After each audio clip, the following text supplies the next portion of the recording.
بسم اللہ الرحمن الرحیم. ناظرین کرام، آپ دیکھ رہے ہیں پروگرام بزم شاعری. ناظرین، جیسا کہ آپ جانتے ہیں، ہم اپنے پروگرام بزم شاعری میں دنیا اردو کی ان ممتاز شخصیات کو مدعو کرتے ہیں کہ جن کا تعلق براہ راست ادب سے قائم ہوتا ہے.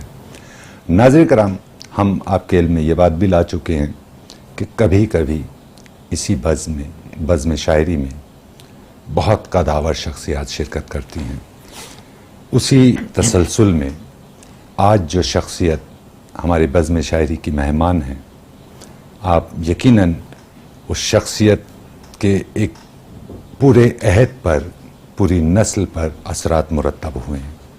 یہ وہ شخصیت ہیں کہ جب لوگ شہرت کے معنوں سے بھی واقف نہیں تھے تو یہ شہرت کی بلندیوں پر سفر کر رہے تھے، شہرت کی بلندیوں پر پرواز کر رہے تھے.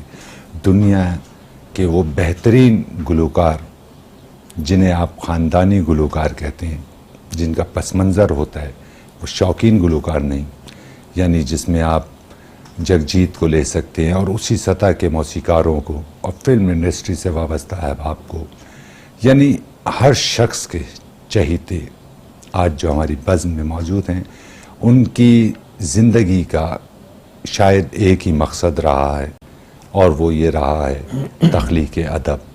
انہوں نے اپنی شاعری کی بنیاد پر نہ صرف اپنی شناخت بنائی بلکہ اپنے ملک پاکستان کا نام بھی روشن کیا.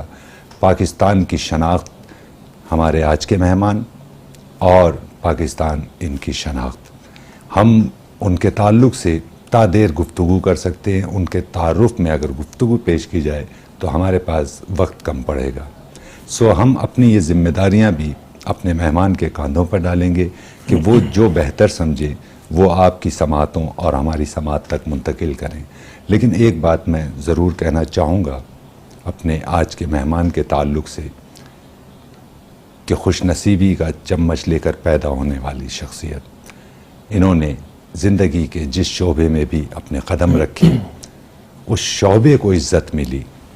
ان کے قدموں کی طفیل، ان کی کاوشات کے تعلق سے آج ہمارے مہمان ہیں طارق صفزواری. طارق بھائی، السلام علیکم. مزاج شریف. میں پروگرام کے آغاز ہی میں اپنی میٹرو ون کی تمام ٹیم کی جانب سے آپ کا شکریہ ادا کرتا ہوں.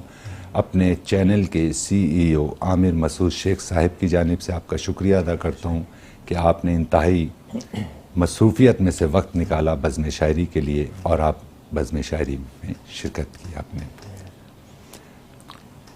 آپ اگر اجازت دیجئے جی تو میں کوئی سوال قائم کرنے کی جسارت کرنا چاہتا ہوں. نہیں، بالکل میں حاضر ہوا ہوں، اس لیے بہت شکریہ.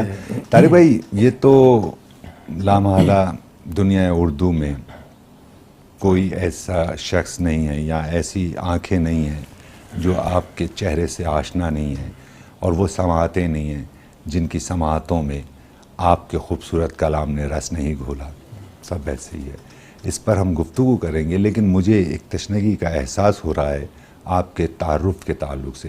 تو میں چاہوں گا کہ آپ ہمارے ناظرین کو اپنے آغاز کی جو کاوشات ہیں اس کے تعلق سے، پھر کن احباب نے آپ کے کلام کو اپنے سروں میں ڈھالا اس تعلق سے، اور کچھ آپ میری ذمہ داریاں آپ ادا کیجیے. یہ کیمرہ آپ کے سامنے ہے. شکریہ فیصل وزیر صاحب.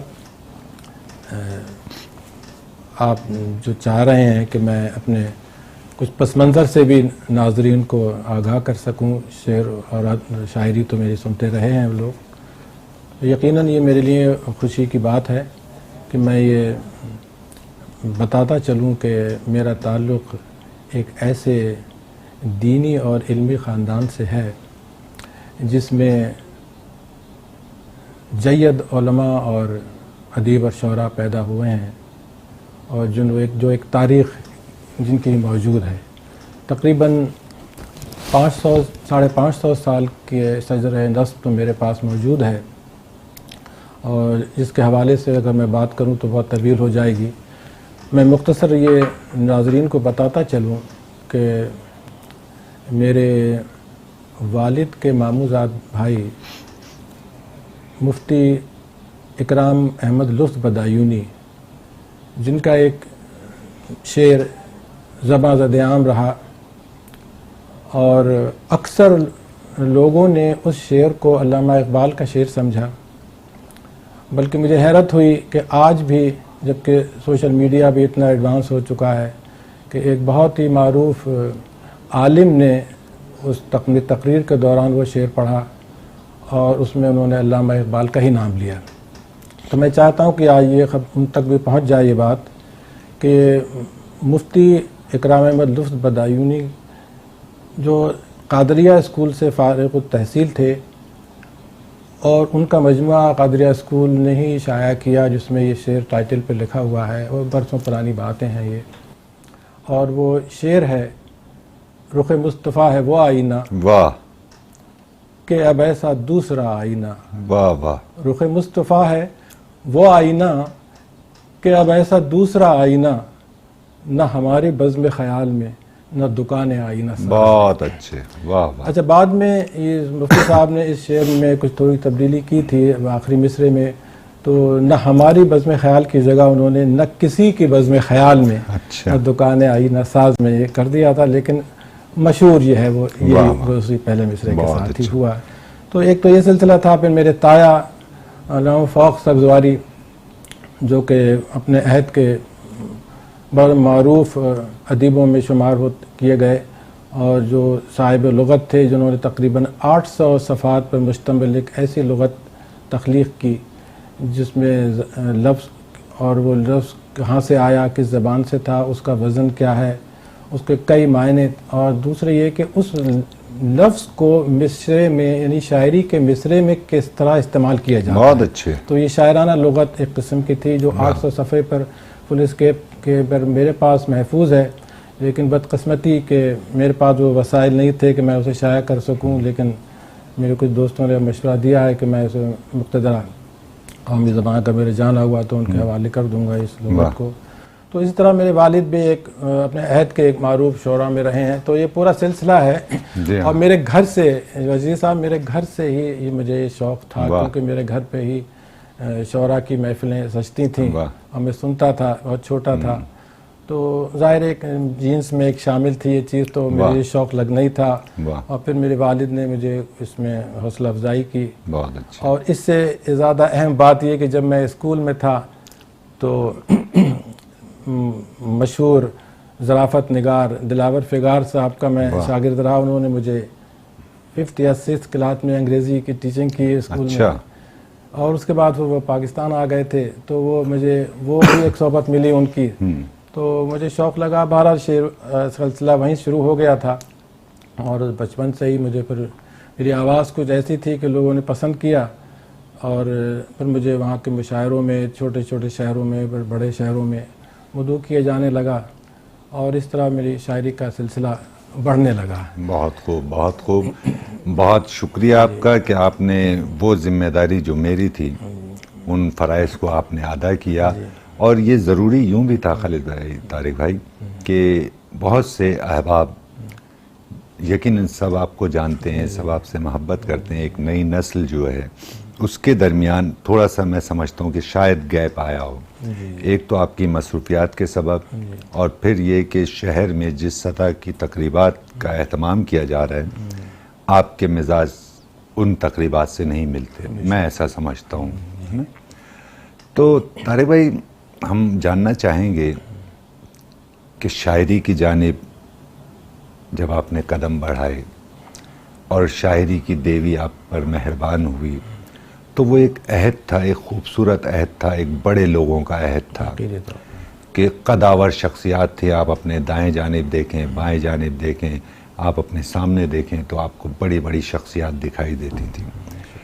ان شخصیات میں رہتے ہوئے طارق سبزواری اسی قد پر آ کر کس طرح سے کھڑے ہوئے، اور اس کے پیچھے کیا ان کی کاوشات تھیں، کیا محنتیں تھیں، اس پر کچھ روشنی ڈالیے۔ وزیر صاحب، سب سے یہ بڑا اچھا سوال کیا ہے آپ نے، کیونکہ یہ مشکل مرحلہ تھا میرے لیے، بلکہ ہر اس ادیب اور شاعر کے لیے مشکل مرحلہ آتا ہے کہ جب وہ ایک ایسے عہد میں پیدا ہو کہ جہاں اتنے بڑے شخصیات موجود ہوں پہلے سے، لیکن اس کا فائدہ بھی ہوتا ہے کہ اگر جب آپ اتنے اہم لوگوں کے درمیان ان کے ساتھ بیٹھتے ہیں تو بہت کچھ سیکھتے بھی ہیں. بے شک. تو میری پہلی درسگاہ رہی سیکھنے کی علی گڑھ مسلم یونیورسٹی. اچھا. جہاں میں زیر تعلیم رہا اور انجینئرنگ کا میں ڈپلوما کا اسٹوڈنٹ رہا وہاں, اور وہاں سے مجھے انکریجمنٹ ملا. اور ظاہر ہے وہاں پروفیسرز تھے, سرور صاحب وہاں اردو کے ہیڈ ہوتے تھے اور اس طرح بڑے نام تھے اس وقت بھی. تو وہاں مجھے ایک علی گڑھ کی روایت رہی کہ انہوں نے اپنے لوگوں کو ہمیشہ انکریج کیا اور حوصلہ افزائی کی, جس سے میرے اندر ایک جذبہ پیدا ہوا مزید لکھنے کا, سوچنے کا. پھر لائبریری اتنی بڑی وہاں تھی, پڑھنے کا مجھے موقع ملا وہاں. وہاں سے میرے جو شاعری کا سلسلہ مزید آگے بڑھا اور میں نے دلی لال قلعے کا مشاعرہ پہلا پڑھا. اچھا. اور بہت کم عمری میں, اور وہاں مجھے فقید المثال کامیابی حاصل ہوئی. اور وہ دور تھا کہ جب وہاں کے صدر مملکت صدارت کر رہے تھے اور انہوں نے اپنا ہار اتار کے میرے گلے میں ڈال دیا.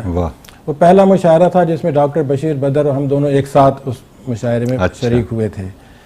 اور لوگ اکثر سوال بھی کرتے ہیں کہ بشیر بدر صاحب آپ کے بڑے گہرے دوست رہے ہیں. تو میں یہ وضاحت کرتا چلوں کہ جب میں وہاں علی گڑھ میں اسٹوڈنٹ تھا تو ڈاکٹر بشیر بدر بھی وہاں اس وقت ایم اے کے وہ جو اسٹوڈنٹ تھے اور وہاں وہ بھی طالب علمی تھے. پھر انہوں نے وہاں ایم اے کیا اور پھر ریسرچ میں چلے گئے, اور وہ سلسلہ میرے ان کی دوستی کا وہیں سے شروع ہوا. پھر مشاعرے میں وہ میرے ساتھ ہی داخل ہوئے. پرنٹ میڈیا پر ڈاکٹر صاحب تو بہت زیادہ بہت پہلے سے ہی تھے, لیکن مشاعروں کی دنیا میں ہم دونوں ایک ساتھ داخل ہوئے. تو وہ ایک سلسلہ بڑھتا چلا گیا, اور وہ جو مشکل مرحلہ مجھے اس وقت پیش آیا کہ جب میں نے ڈائس پر اتنے بڑے بڑے شعراء جن کو میں نے پڑھ کر کچھ سیکھا, وہ جب وہاں مجھے نظر آئے بیٹھے ہوئے تو مجھے پہلے تو اپنی قسمت کو داد دی کہ اللہ کا کرم ہے کہ مجھے ایسے لوگوں کے ساتھ موقع مل رہا ہے. مثلا میں فراق گورکھپوری کے ساتھ میں نے مشاعرے پڑھے. دلی کلات ملز بزم شنکر رشاد کا جو ایک تاریخی مشاعرہ ہوتا ہے جس میں کسی نئے شاعر کا شریک ہونا ہی بہت بڑی اعزاز کی بات سمجھی جاتی ہے. تو مجھے اس کم عمری میں ہی اس میں شریک ہونے کا موقع ملا, جس میں فراق گورکھپوری, جس میں کیفی اعظمی صاحب, جس میں اختر الایمان صاحب, جس میں علی سردار جعفری صاحب جیسے نامور شعراء موجود ہوں. تو میں نے وہاں ان کے ساتھ پڑھا تو مجھے وہاں حوصلہ افزائی مجھے ملی ان لوگوں کی بھی. پھر ایک اہم واقعہ یہ ہے کہ پٹھان کوٹ کے مشاعرے میں ساحر لدھیانوی صاحب جو کہ بہت کم مشاعرے میں جاتے تھے. پھر اہم بات یہ تھی کہ ساحر صاحب کسی مشاعروں میں زیادہ مشاعروں میں جاتے نہیں تھے. تو وہ پہلا اتفاق ہوا ان کے ساتھ مشاعرے میں شریک ہونے کا. تو وہ مجھے اتنا انہوں نے مجھے پسند کیا کہ وہ بھی وہی واقعہ ریپیٹ ہوا جو دلی میں ہوا تھا. کہ ساحر صاحب جب آئے تھے مشاعرہ گاہ میں تو ہاروں کے ڈھیر لگ گئے تھے, ان کو پہنائے گئے تھے جو وہاں, اور وہ مجھے جگہ اتفاق سے ان کے قریب ہی بیٹھنے کی نصیب ہوئی تھی ڈائس پر. تو جب میں پڑھ کر واپس آیا ہوں تو ساحر نے اس ہاروں کو مجھ سے کچھ ہار اتار کے میرے گلے میں پہنا دیے ساحر صاحب نے, جو ایک تاریخ ایک بن گئی جو اس کی. اور دوسری بات یہ کہ جب میں پاکستان آ گیا اور پاکستان میں وہ پٹھان کوٹ کی برسیں گزر گئیں, تو پٹھان کوٹ میں پھر وہ مشاعرہ ہوا ایک. اور لوگوں نے یاد کیا مجھے, تو پر لوگوں کو پتہ چلا تاریخ تو وہاں ہے نہیں. تو یہ ہوا کہ وہاں مشاعرہ گاہ میں یہ طے ہوا کہ طارق صاحب کو کسی نہ کسی طرح سنوایا جائے. تو موبائل پر فون میرے پاس آیا مشاعرہ گاہ سے کہ یہاں مجمع جمع ہے, یہاں ندا فاضلی بھی ہیں, یہاں پر شہریار بھی ہیں, یہاں اور تمام شعراء موجود ہیں, اور آپ کا ذکر ہو رہا ہے کہ آپ کا آئے تھے, ساحر نے آپ کو ہار پہنا دیا تھا. تو وہ سامعین, وہ سننے والے آپ کو سننا چاہتے ہیں, آپ ترنم سے کچھ موبائل پہ ہی سنا دیجیے. خوبصورت بات. تو وہ آن لائن میرا ایک پہلا ایک طرح سے مشاعرے میں شرکت کہہ سکتے ہیں. بہت اچھی بات. کہ وہ میں نے وہاں کچھ 2-4 شعر موبائل پہ ترنم کے ساتھ وہاں پیش کیے. یہ بھی ایک عجیب تاریخی ایک واقعہ ہے جو ان کے لوگوں کی محبتوں کا ایک ثمر ہے جو مجھے نصیب ہوا. فیضی صاحب تو اسی طرح سے ان لوگوں کی جو محبتیں ملی, جو انکریجمنٹ ملا, وہ میرا لیے سب سے اہم بات تھی جس نے مجھے آگے بڑھایا ہے. اس میں یہ جو آپ پوچھ رہے تھے کہ